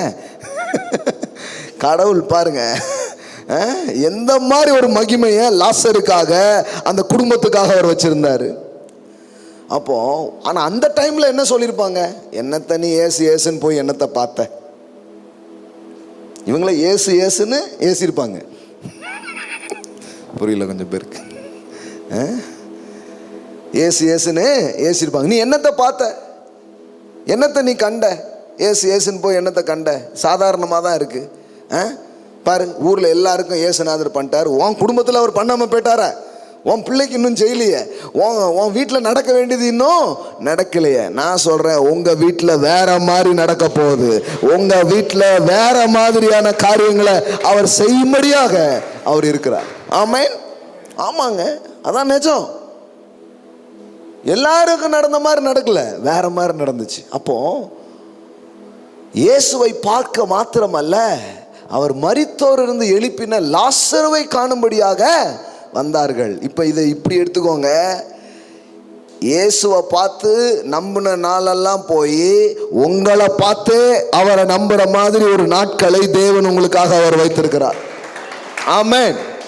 உங்களை பார்த்தே அவரை நம்ப போறாங்க. இங்கே யாரோ ஒருத்தங்க இருக்காங்களா, அவங்கள பார்க்கணும். இல்லை, ஏசு அவர் ஏசு தான், ஆனால் இங்கே யாரோ ஒருத்தங்க இருக்காங்கன்னு உங்களை காண்றதுக்கே வர போகிறாங்க. இப்படி ஒரு திருமணம் நடந்ததாமே, இப்படி ஒரு அற்புதம் நடந்துச்சாமே, இப்படி ஒரு அழகான வாழ்க்கை நடந்துச்சாமே, அதை நாங்கள் பார்க்கும்படியாக வந்திருக்கிறோம். ஆமென். முதல்ல பார்க்கும்போது எப்படி தெரியுது? இவங்க தான் ஒதுக்கப்பட்ட மாதிரி, இவங்க தான் தள்ளப்பட்ட மாதிரி, இவங்க கூட கடவுள் இல்லாத மாதிரி, இவங்க கைவிடப்பட்ட மாதிரி, இவங்க ஜபெல்லாம் வேஸ்ட்டுங்கிற மாதிரி, இவங்க இவ்வளோ நாள் ஆண்டவரே ஆண்டவரேன்னு சொல்லி வீட்டில் கூப்பிட்டு வச்சு ராவும் பவுலும் பார்க்காம சப்பாத்தியை போட்டாங்களா, தோசையை சுட்டாங்களா, என்னன்னே தெரில, ஏதோ ஒன்று பண்ணி கொடுத்ததெல்லாம் வேஸ்ட்டாக போச்சே. எவ்வளோ மனசுக்குள்ளே எவ்வளோ ஓடி இருக்கும், சுற்றியில் உள்ளவன் எவ்வளோ ஏற்றிருப்பான். அதெல்லாம் நல்லா செய்வாங்க. அதற்காகவே ஒரு 4 பேர் கொண்ட குழு எப்பொழுதுமே நம்ம அருகில் இருப்பார்கள். போய் என்னத்தை கண்ட நீ, என்னத்தை பார்த்த நீ, இன்னும் நடக்கலையே, இன்னும் ஆகலையே, இந்த பார் கல்லறிலே கொண்டு போய் வச்சாச்சு, இனிமே என்ன, அதான் முடிஞ்சு போச்சே அப்படிமா. என்னது முடிஞ்சாலும் உங்களை அழைத்தவர் உங்களை மகிமைப்படுத்தாம விடவே மாட்டார். உங்களை மகிமைப்படுத்தியே தீருவார். அதுக்காக தான் உங்களை கூப்பிட்டுருக்கிறாருங்க. அதுக்காக தான் உங்களை கூப்பிட்டுருக்கிறாரு. கொஞ்சம் ஒரு 4 நாள் இவங்க எல்லார்கிட்டையும் அவமானப்பட்ட மாதிரி இருந்தது. ஒரு 4 நாள் எல்லார்கிட்டையும் வெக்கப்பட்ட மாதிரி இருந்தது. ஆனால் இப்போ காலாங்காலமாக மகிமையாக பேசுகிற மாதிரி ஒரு செயலை செய்து வெட்கத்துக்கு பதிலாக ரெட்டத்தனையா இல்லை, எத்தனையோ மடங்கு பலனை தேவன் அவங்க வாழ்க்கையில் கொண்டு வரும் ஒரு நிகழ்வாக அதை மாற்றிட்டாருங்க. ஆமென். அதனால தான் நமக்கு இந்த சம்பவங்கள், அந்த நேரம், இதெல்லாம் பார்த்துட்டு இருந்தா ஒரு வெற்றிகரமான கிறிஸ்தவ வாழ்க்கை நீங்கள் வாழ மாட்டீங்க. சோர்ந்து போயிடுவீங்க அடிக்கடி. சிலர் பாருங்கள், எப்பவும் எது செய்கிறாங்களோ இல்லையோ சோர்ந்து மட்டும் போகிறது ரொம்ப சுலபமாக நடக்கும். ஹையாக இருப்பாங்க, அப்புறம் பார்த்தோன்னா என்னாச்சு, பேட்ரி அப்படியே லோவாகிடும். ஹை ஆகிறதும், ஞாயிற்றுக்கிழமை ஆனால் ஹை ஆகிறதும், மண்டே அப்படி கொஞ்சம் குறையும், அப்படி குறையும், அப்படி குறையும். பா எப்படியாவது சண்டே பேரணும், இல்லைன்னா அவ்வளோதான், சுவிட்ச் ஆஃப் ஆயிரும். அப்படி இல்லை பாருங்க. இந்த புரிதல் உங்களுக்கு இருந்துச்சுன்னா லோ ஆகவே ஆகாது. எத்தனை பேர் வந்து நோ சொன்னாலும் சொல்லுவீங்க, நோவா, அப்போ நமக்கு வேற ஏதோ வேற மாதிரி நடக்க போகுது, அப்படி ஆயிடுமே உங்களுக்கு. ஓஹோ இப்படி பேசிட்டாங்களா, அப்போ கண்டிப்பாக அந்த காரியத்தில் ஏதோ பெருசாக நடக்க போகுது அப்படின்ட்டு. சில எதிர்ப்புகள், சில ஏமாற்றங்கள், சில பின்னடைவுகள், சில தோல்விகள், இதெல்லாம் வரும்போது இது புரிஞ்சால் உங்கள் பார்வை வேற மாதிரி இருக்கும். நீங்கள் என்ன எப்படி பார்ப்பீங்க, வேற மாதிரி பார்ப்பீங்க. எல்லாத்துக்கும் டைமுக்கு வந்த இயேசு இவங்களுக்கு ஏன் டைமுக்கு வரல? ஏன்னா இவங்களுக்கு வெறும் சுகமாக்கும் அற்புதத்தை அல்ல, அதை விட மேலா உயிர்த்தெழுதலின் வல்லமையை இவர்கள் வாழ்க்கையில காட்டும்படியான ஒரு காரியத்தை செய்யும்படியாக அவர் வருகிறார். ஆமென். வந்திருந்தா ஒரு காமனான அந்த சுகம் அப்படிங்கிற அற்புதம் தான் நடந்திருக்கும். உங்க வாழ்க்கையில நடக்கிற ஒவ்வொரு தாமதமும் அற்புதத்தை அதிகரிக்க செய்கிறதுக்காக, மகிமையை இன்னும் விளங்க செய்வதற்காக அந்த காரியத்தை தேவன் உங்களுக்காக அவர் வைத்திருக்கிறார். ஆமென். மோசே தேவனால் அழைக்கப்பட்டு இஸ்ரவேல் ஜனங்களை விடுவிக்கிறதுக்காக அனுப்பப்படுறான் ஒரு தலைவன். கர்த்தர் தான் சொன்னார், நீ போ, அந்த ஜனங்களை பார்வோன் கைக்கு விடுதலை ஆக்குவாய். இவன் போய் சொல்கிறான், விடுதலை விடுதலை விடுதலை அப்படிங்கிறான். அவனுள்ள அடி பெண்டை கழட்டிட்டாங்க. யார? விடுதலை விடுதலைன்னொன்னே ஒரே பாட்டு தான், சந்தோஷம்தான். அன்னைக்கு டியூட்டிக்கு போகிறாங்க, வெண்ட களத்தை அனுப்பிட்டாங்க. வந்தாங்க, நல்லா சொன்னையா விடுதலை,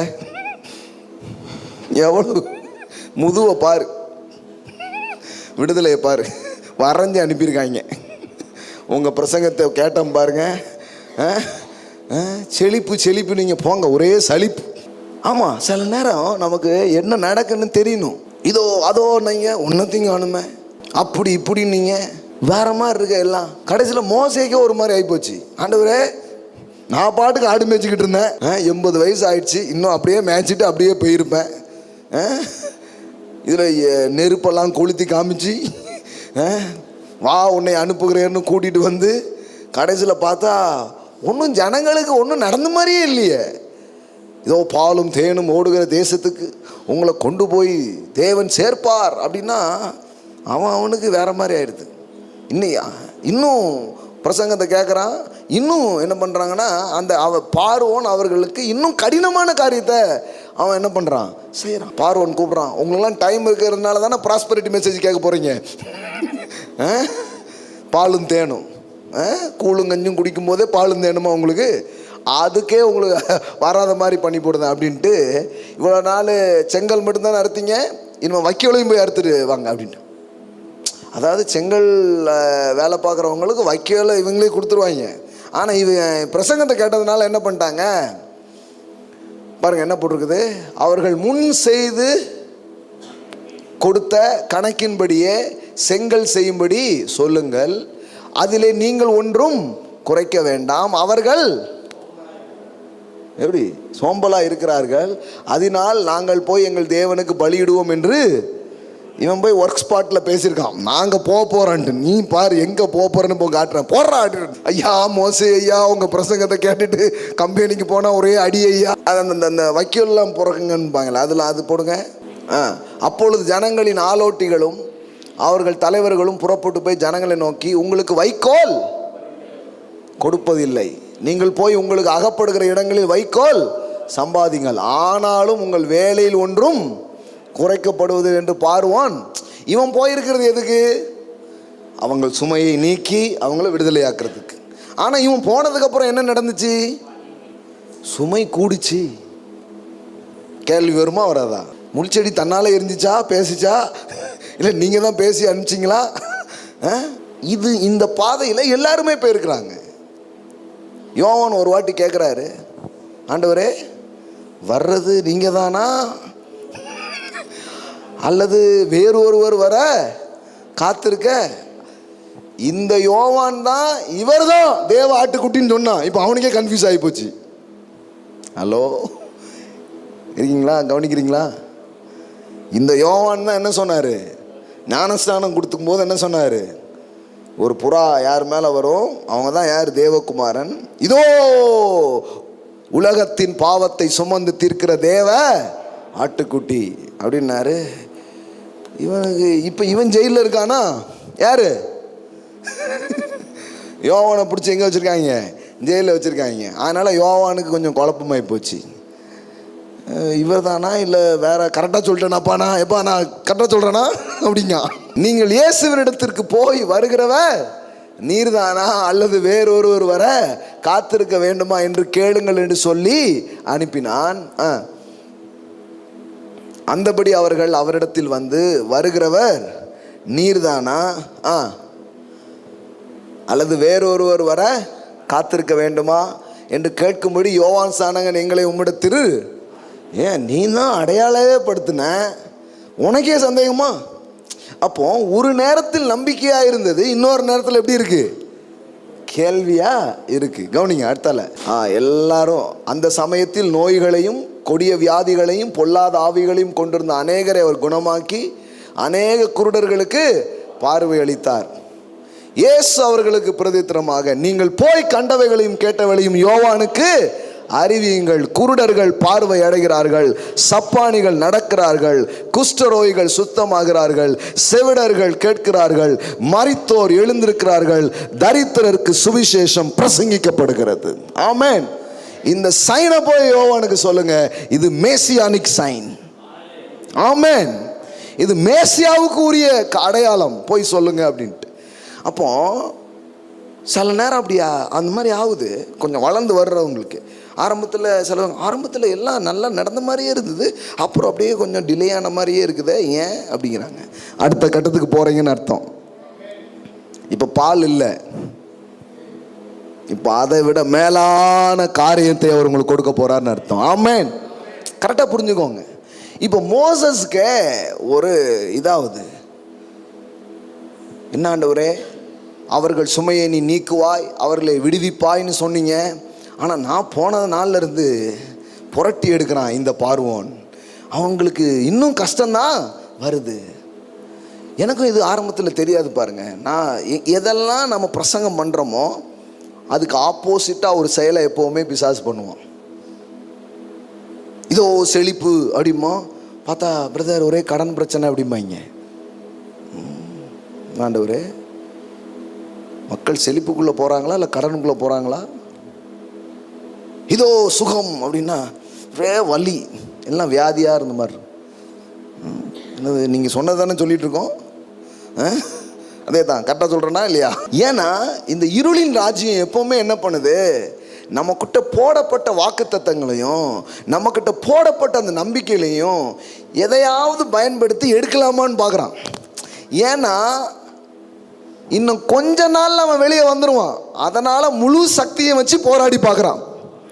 நான் சொல்கிறேன், ரொம்ப பெரிய போராட்டம் வருதுன்னா வெளியே வர போகிறீங்கன்னு அர்த்தம், அது முடிய போகுதுன்னு அர்த்தம். அந்த கடைசி இதையும் யூஸ் பண்ணி பார்த்துருந்தான். நம்ம இதை வேற பாயிண்ட் ஆஃப் வியூலேருந்தே பார்த்துடுறோம். இப்போ அவன் போய் கேட்குறான் ஆண்டவர்கிட்ட, நீங்கள் என்ன அனுப்பலையா, நீங்கள் எனக்கு சொல்லலையா, இப்படிலாம் போய் கேட்க ஆரம்பிச்சு. ஆண்டவர் சொன்னார், நான் சொன்னேன்னா கண்டிப்பாக செய்வேன். 10 வாதை 9 வாதை வரைக்கும் ஒன்றுமே நடந்த மாதிரி இல்லை. ஆனால் பார்வோன் இருதயம் கடினமாயிற்று. அங்கே பாருங்க, அவன் போய் கேட்குறானே, அண்ணாலப்பட்ட மோசேக்கே எப்படி பாருங்க.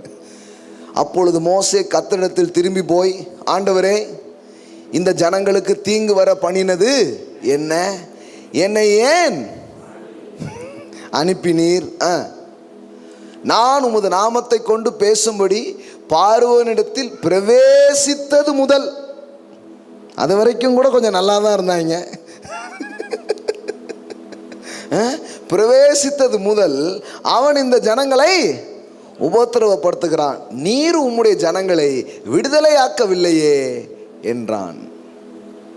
இது புரியணும் பாருங்க. அப்பதான் இந்த ப்ராசஸ் எப்படி நடக்கு, இது எப்படி வாழ்க்கைக்குள்ள ஃபங்க்ஷன் ஆகுது. கடவுளுடைய வார்த்தை இதோ நிறைவேறுகிறதுனா சில எங்க நிறைவேறுது அப்படிங்கிற மாதிரி ஆயிடுது. அவர் வாக்கு மாறாதவர். இது 11 மாசமும் 11 வாக்குத்தத்தம் கேட்டேன் ஐயா. அடுத்தால நான் 1ஆம் தேதி வேற, புது வருஷத்துல வேற ஒரு வாக்குத்தத்தம் சொல்லுவாங்க. வாக்குத்தத்துக்கு பஞ்சமே இல்லை, சொல்லிக்கிட்டே இருக்காங்க. சில நேரம் எப்படி அது நிறைவேறுதுன்னு தெரியலன்னா நம்ம எல்லாரும் மாதிரியோ ஆயிடுவோம். ஆனால் நல்லா கவனிங்க, எப்படி ஒவ்வொருத்தருக்கும் கடவுள் சொன்னது எப்படி நிறைவேறுச்சு, அந்த அந்த காரியம் எப்படி போச்சு, இது தெரியணும் பாருங்க. இது தெரியாமல் அந்த வசனத்தை மட்டும் ஏதோ வாங்கினேன் அப்படி போனோம்னா அப்புறம் பார்த்தீங்கன்னா சோர்விலையும் கவலையிலையும் உட்காந்துட்டு இருப்போம். இது தெரிஞ்சுன்னா, சத்தியத்தை அறிஞ்சிட்டேன்னா விடுதலை ஆயிடுவீங்க நீங்கள். ஓஹோ, இப்போ 10வது இப்போ விடுதலையாக்கவில்லையே என்றான். அடுத்தது பாருங்க. அப்பொழுது கர்த்தர் மோசேயை நோக்கி, நான் பார்வோனுக்கு செய்வதை இப்போது காண்பாய். பலத்த கையை கண்டு அவர்களை போகவிட்டு, பலத்த கையை கண்டு அவர்களை தன் தேசத்திலிருந்து துரத்தி விடுவான். இப்போ விடமாட்டுக்கான். நீ போயிடா சாமி, போயிட்டா ரொம்ப நல்லதுன்னு அவன் அனுப்ப போறானா இல்லையான்னு.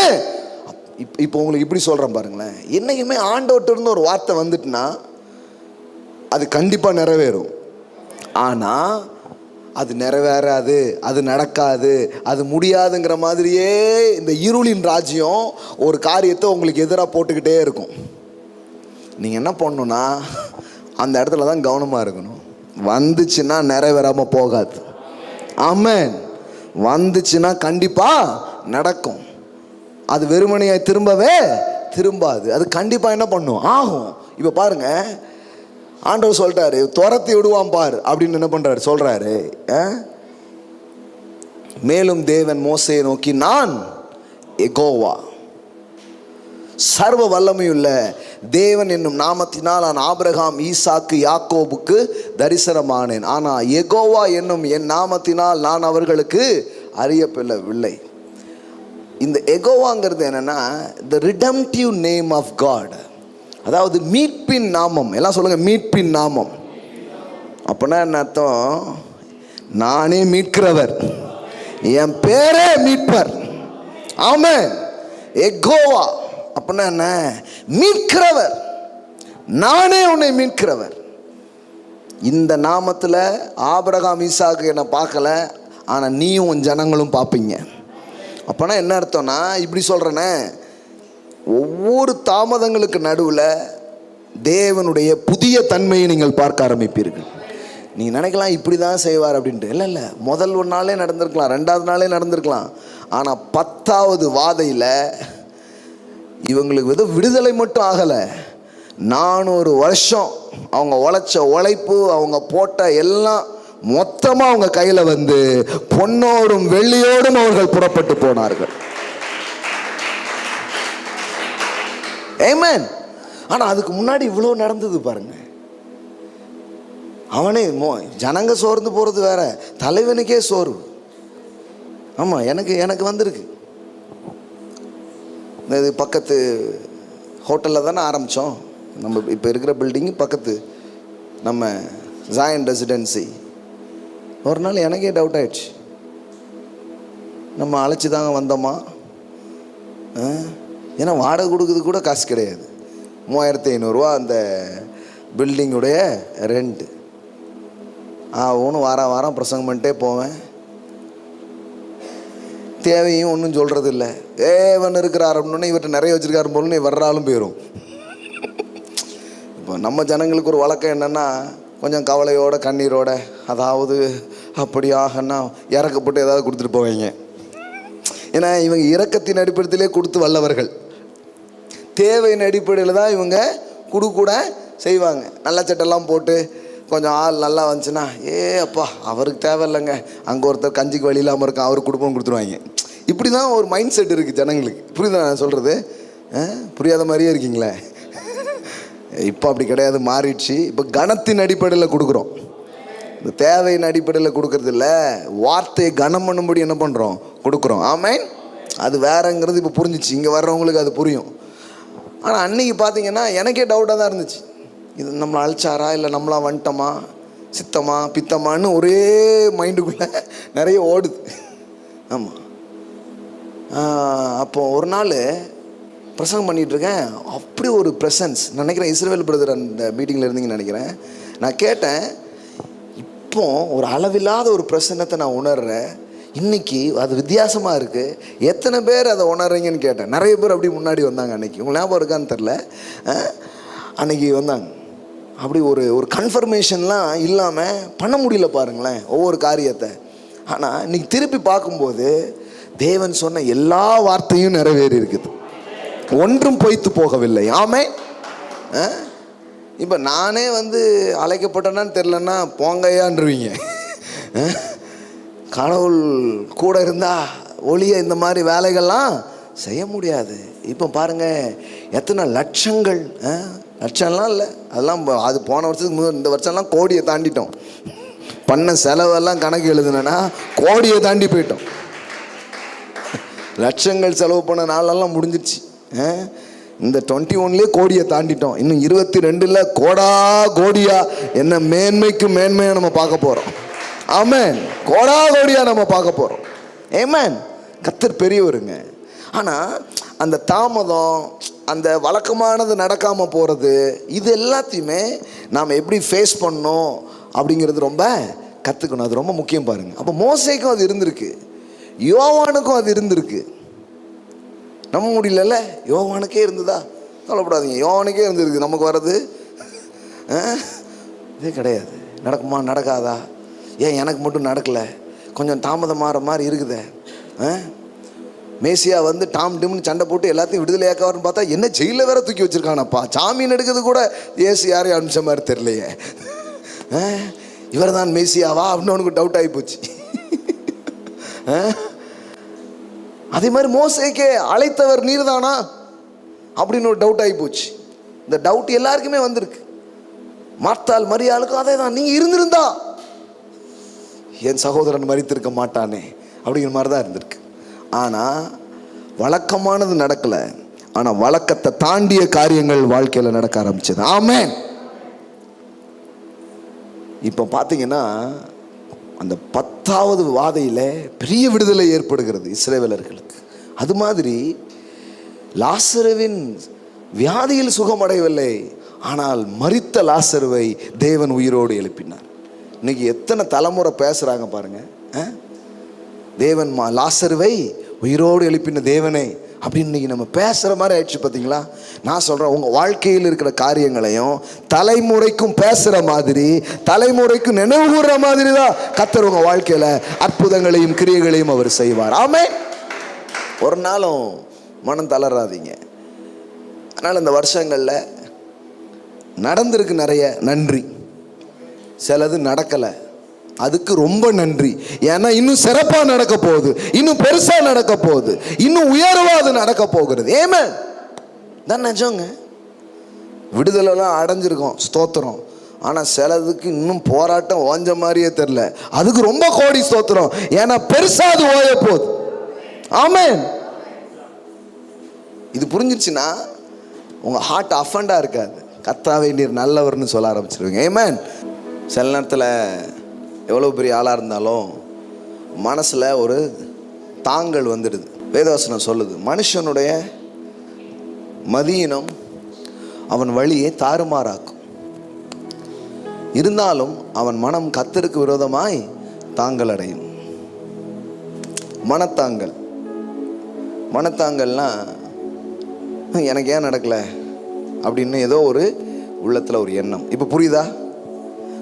உங்களுக்கு ஏன் நடக்கலை, இல்லை உங்களுடைய வாழ்க்கையில் ஏன் சில தாமதங்கள், ஏன் சில டிலேஸ், ஏன் எல்லாரும் மாதிரி உங்கள் வாழ்க்கை இல்லை? சிலருக்கு பேர் கேட்கும்போது நான் என்னத்தை பெருசாக கேட்டேன், எல்லாரும் மாதிரி ஒரு நிம்மதியாக ஒரு கஞ்சி சாப்பிட்டுட்டு குழு வச்சுட்டு தான் கேட்டேன். அது தரமாட்டீரா? எல்லாரும் மாதிரி தான் கேட்டேன். நான் ஒன்றும் ஸ்பெஷலாக கேட்கல, நீங்கள் ஸ்பெஷலாக கேட்கல. ஆனால் உங்களுக்கு ஸ்பெஷலாக அவர் செய்ய போகிறார், விசேஷமாக செய்ய போகிறார், சிறப்பாக உங்களுக்கு செய்ய போகிறார். ஆமென். நீங்கள் கேட்கல தாங்க, நீங்கள் கேட்கல தான். ஆனால் அவர் உங்களுக்கு செய்ய திட்டம் பண்ணி இருக்கிறார். அவர் உங்களுக்கு செய்யும்படியாய் அவர் தீர்மானமாக அவர் இருக்கிறார். இந்த அஃபண்டட் ஹார்ட், அந்த இருதயத்தில் இருக்கிற அந்த தாங்கள், அது போயிடணும் பாருங்க. ஒருவேளை நீங்க வரல தான், சிலது நடக்கல தான், அதுக்காக கூட ஸ்தோத்திரம் ஆண்டவரே. இப்போ பின்னாடி இந்த சம்பவத்துக்கு அப்புறம் மோசே எப்படி யோசித்திருப்பான்? பா இவரை போய் லேட் பண்ணிட்டேன்னு சொல்லிட்டேன் ஆண்டவரே, நீ எவ்வளோ. அதுக்கப்புறம் நன்றி சொல்லியிருப்பானா, சொல்லிருக்க மாட்டானா? இப்போவுமே இப்போ மர்த்தாள் மரியாள் அவங்க உறவினர்கள், அவங்க நண்பர்கள் அதுக்கப்புறம் உட்காந்து என்ன பேசியிருப்பாங்க? லேட்டா வந்தாலும் லேட்டஸ்டா வந்தாரப்பா அப்படிதானே பேசியிருப்பாங்க. அதுதான் பேசியிருப்பாங்க. ஆனா அந்த நேரத்துக்கு அது தாமதம் மாதிரியும் பாரு. உனக்கு திருமணத்துல ஒரு தாமதம் இருந்துச்சு, ஆனா என்ன மாதிரி ஒரு பொண்ணு, என்ன மாதிரி ஒரு மாப்பிள்ளை, இதுக்காக தான் அது போலன்னு பேசுற மாதிரி செஞ்சிருவாரு பாரு. ஏன் எனக்கு வேலை கிடைக்கல, எனக்கு ஏன் உயர்வு கிடைக்கல, ஓ இப்படிப்பட்ட ஒன்றை எனக்காக அவர் வச்சிருந்தாருன்னு பின்னாடி நீங்க பேசுற மாதிரி செய்வார். ஏன் நான் சரியான நேரத்தில் ஒரு வீட்டை கட்டணும்னு நினைச்சேன், கட்டல, ஏதோ ஒன்று எனக்கு ஏன். நீங்க மாளிகையை கட்டுவீங்க, நீங்க சிறப்பான காரியங்களை செய்யும்படியா தேவன் உங்களுக்கு உதவி செய்வார். You are not a common ground, you are not a common people, you are extraordinary people, you are not ordinary. சாதாரணமா இல்ல, விசேஷமானவங்களா இருக்கிறீங்க, சிறப்பானவங்களா இருக்கிறீங்க. எல்லாரும் மாதிரி நீங்க இல்லை, எல்லாரும் மாதிரி இல்லை, நீங்கள் விசேஷித்தவர்கள். நீங்கள் இன்னைக்கு சொல்றேன், நீங்கள் விசேஷித்தவர்கள், நீங்கள் சிறப்பானவர்கள். அப்போ இன்னொரு பகுதிக்காக நம்ம நன்றி சொல்லிடுவோம். என் ஜபங்களுக்கு உடனே பதில் வரல சிலதுக்கு, தேங்க்யூ. அப்பனா அதுக்கு பதில் பெருசா இருக்க போதுன்னு அர்த்தம், அதுக்கு பதில் பெருசா இருக்க போதுன்னு அர்த்தம். ஆமென், ஆமென். விடுதலை தாமதித்தால் அற்புதங்கள் அதிகரிக்கும். ஆமென். விடுதலை தாமதிச்சுக்கிட்டே இருக்கு. மோசே பேசிக்கிட்டே இருக்கான், ஆனா மிரக்கிள்ஸ் கூடிக்கிட்டே போகுது. முத நாளே விடுதலை ஆக்கியிருந்தா அவ்வளவு மிரக்கிள் பார்த்திருக்க முடியாது. இவன் டிலே பண்ண பண்ண பண்ண கர்த்தருடைய பலத்த கரம் வெளிப்பட்டு கொண்டே இருக்கிறது. கொஞ்சம் வெயிட் பண்ணுப்பா, முழுசா காட்டணும் நான் என்ன. பாருங்க, உங்க வாழ்க்கையிலையும் கர்த்தருடைய மகிமை பெருசாக வெளிப்படும். அததான் இயேசு சொன்னார், நீ விசுவாசித்தால் தேவனுடைய மகிமையை காண்பாய். Hallelujah. You will see, you will see the glory of God. தேவனுடைய மகிமையை நீங்க பார்ப்பீங்க. ஒரு நாளும் என் ஜனங்கள் வெட்கப்பட்டு போவதில்லை. ஆமா ஆமா. அதனால ஆண்டவரே, எல்லாத்துக்கும் உங்களுக்கு நன்றி. அடைச்சதுக்கு நன்றி, திறந்ததுக்கு நன்றி, ஆமென். வந்ததுக்கு நன்றி, வராததுக்கு ரொம்ப நன்றி. என்னங்க இப்படி சொல்றீங்க? ஆமா, ஏன்னா அது வேற மாதிரி எனக்கு வரப்போகுது. விளங்கிடுச்சு, எனக்கு விளங்கிடுச்சு. விடுதலை நினைச்சிட்டு இருந்தோம், வேலையில் இன்னும் கஷ்டமான மாதிரி தெரியுது, இன்னும் கடினமானது தெரியுதுண்ணா. ரொம்ப கடினமாகுதுன்னா விடுதலையை பார்க்க போறீங்கன்னு அர்த்தம். பிரேக் த்ரூஸ் உங்க வாழ்க்கையில வரப்போகுதுன்னு அர்த்தம். மாற்றங்கள் உங்க வாழ்க்கையில உண்டாக போகுதுன்னு அர்த்தம். எல்லாத்தையும் ஏத்துக்கிட்டு வாழுங்க, அடிமைத்தனம் தான் அப்படி சொல்ல. விடுதலை தான் அவருடைய சித்தம், சுகம்தான் அவருடைய சித்தம். ஆனா உங்களுக்கு அவர் செய்கிற விதம் வித்தியாசமா இருக்கும். உங்க வாழ்க்கையில அதை நடப்பிக்கிற விதம் வித்தியாசமா இருக்கும். எல்லாருக்கும் மாதிரியும் நீங்க யோசிச்சுட்டே இருக்காது கூடாது. வேற மாதிரி உங்களை உயர்த்துவார். உங்க பிள்ளைகளுக்கு வேற மாதிரி ஒரு எதிர்காலத்தை கொடுப்பார். ஆமென். ஆமா, உங்க குடும்பத்துக்கு வேற மாதிரி ஒரு பதிலை அவர் வைத்திருக்கிறார். நம்ம ஒரு சாட்சி கேட்டா கூட அந்த சாட்சி மாதிரியே யோசிச்சுட்டே இருப்போம், அதே மாதிரி. இல்ல உங்களுக்கு வேற மாதிரி செய்வார். ஏன்னா தேவனுடைய ஒவ்வொரு அற்புதங்களும் புதுமையானவைகளா இருக்கிறது. ஆமென். அவருடைய புதுமையை நீங்க பார்ப்பீங்க, அவருடைய வித்தியாசங்களை நீங்க பார்ப்பீங்க. ஆமென். ஹல்லேலூயா. கர்த்தருக்கு நாம் கொடுக்க போறோம், சந்தோஷத்துல இருந்து கொடுக்க போறோம். ஆமென். நன்றியினால நம்ம கொடுக்க போறோம். ஆமென். ஹல்லேலூயா, ஹல்லேலூயா. ஆன்லைன்ல பார்க்குற பிள்ளைங்க, ஆன்லைன் மூலமா இந்த வார்த்தைகளால் உங்களுக்கு ஊழியம் செய்திருக்கும் என்றால், இந்த வார்த்தையால் நீங்கள் ஆசீர்வதிக்கப்பட்டிருப்பீர்கள் என்றால், இந்த வார்த்தையை நீங்கள் கனம் பண்ண விரும்பினால் நீங்கள் விதைக்கலாம். Hallelujah. Or Google Pay, or PhonePe, or Paytm accounts, எதில் வேணாலும் நீங்கள் சோ பண்ணலாம். கர்த்தர் நல்லவர். ஆமென்.